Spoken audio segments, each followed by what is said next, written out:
प्रथमे तो सकाळु उठी महाप्रभु को जाई नमस्कार करी मो दिनटी आरंभ करी। चलो काम करने सहित निजर भी टे ख्याल रखा दरकार ना नहीं। चलो चलते हैं रोसई घर को।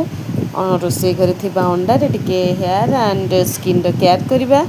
अंडारे थी येलो पार्ट आउ व्हाइट पार्ट को मुझे अलग अलग कर दुईट गिना रखी कारण मोर येलो पार्टा हूँ स्किन आउ व्हाइट पार्टा मुझे हेयर पे रखी।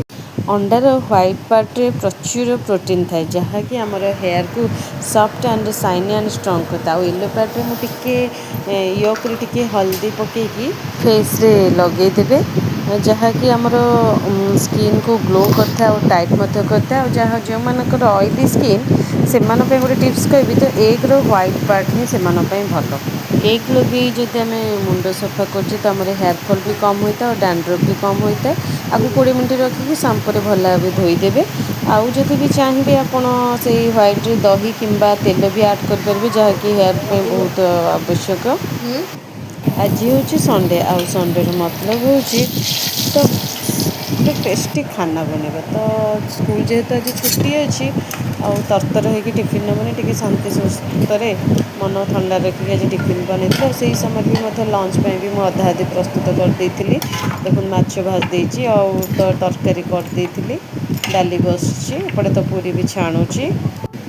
गाधे पाधे आसी ब्रेकफास्ट बनला निजपाई भी टिके नमकीन पूरी और तरकारी बाड़ी निजे खाइबापी भी बाहरी पड़ी। आज बहुत गुड़िए काम थिला तो से तरतर हो भी केमती जल्दी ब्रेकफास्ट चले लंच प्रस्तुत करी खाइबा आरंभ करी। लंच तो मुझे अधा अधी सारी देती टे शांति ब्रेकफास्ट कली तापरे पुणी लगी पड़ी लंच आउ जो अधा करी फिनिश करने।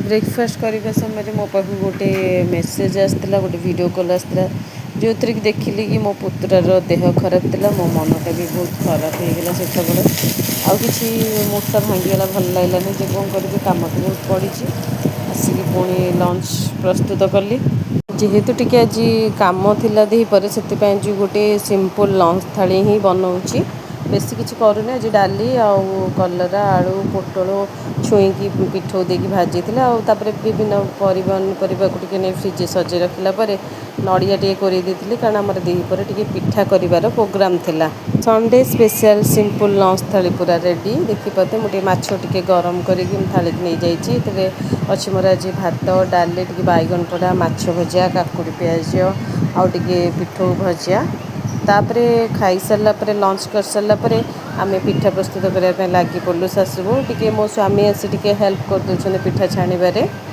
आम तो ये शाशुबू पिठा गढ़ुचु बसिकी पिठा टिके करूँ कारण मो बापा घर को दवापाई कारण आम जेजेमा चली जाते तो वर्षे है से किसी भल मंद कर से किसी पिठा प्रस्तुत कर देखो पिठा के सुंदर देखा खुशबू भी बहुत बढ़िया आसूची देखो बहुत क्रंची भी होती। मु भी आसिक आउ टे हेल्प करदेली पछक मु भी आसी टे पिठा छाणीदेली देखो शेष में कौन करवा आज संडेटा रेस्ट होता किंतु आज पूरा दिन सारा आज काम ही संडेटा बीतीगला। आज तो परिश्रम टी बहुत होगा तथापि से भितर किछि किछि खुशी की लुचि रही।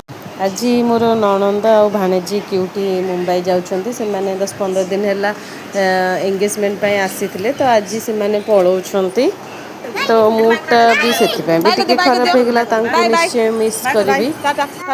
यस यस यस ठीक है यस कर दो माने दीदी के यस कर दे दीदी को टाटा टाटा कर दो tata bye Mumbai heroine tata Mumbai heroine tata दीदी के लो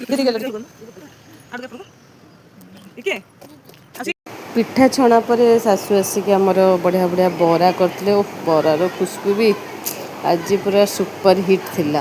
बरा भी बहुत बढ़िया टेस्टी भी थिला तो मो बो पाई टिफिन रे भर्ती करी बरा पिठा सब पैक कर देती घर पहुँचापी। झील साइकिल चलाऊला बाहर मुझे टे जगी सहित टे टाइम स्पेंड करी। आज जेहेतु फ्रेंडशिप डे तो सांग मान कथा आज बहुत मन पड़ा कारण स्पेशल डे किसी भी सेलिब्रेशन हो पारानी। और चलो समस्त भगवान निकट ये प्रार्थना से मैंने भल रुहतु।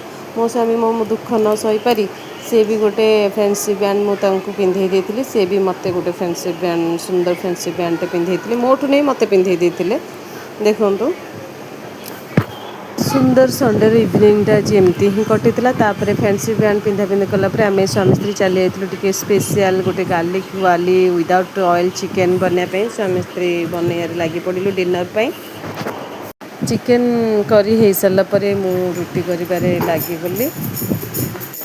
ये रहा डिलीशियस डिनर काम खाना थोड़ी सी यादें यही तो संडे। आपका संडे कैसा गया कमेंट में बताना। अगर ब्लॉग पसंद आया तो लाइक कर देना और चैनल को सब्सक्राइब कर देना। बाय बाय टेक केयर खुश रहो मिलते हैं नेक्स्ट ब्लॉग में बाय बाय।